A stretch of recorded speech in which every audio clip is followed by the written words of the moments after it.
Hello guys, तो आज है मेरे ब्लॉगिंग का डे 16। मैं हूँ प्रियंका। सुबह सुबह मैं उठ जाती हूँ, देन मैं ब्रश वगैरह करती हूँ, जिसके बाद मेरे को मिलता है गर्मा गर्म चाय।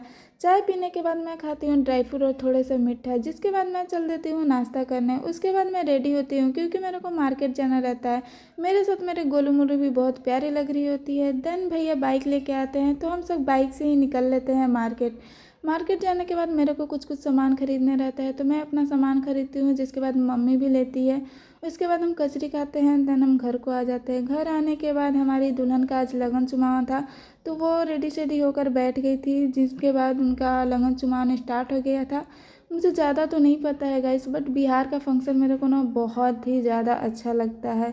तो ऐसे ही सबको एंजॉय कर रहे थे। देन मेरे को लड्डू मिलता है तो मैं लड्डू खाती हूँ। उसके बाद हमें खीर पूड़ी बोला जाता है खाने के लिए। ऐसा बोला जाता है कि दुल्हन के साथ 5 लोग मिलकर खाते हैं, तो हम सब बैठ गए थे खाना खाने के लिए। तो आज के लिए बस इतना ही। Don't forget my followers. Bye bye.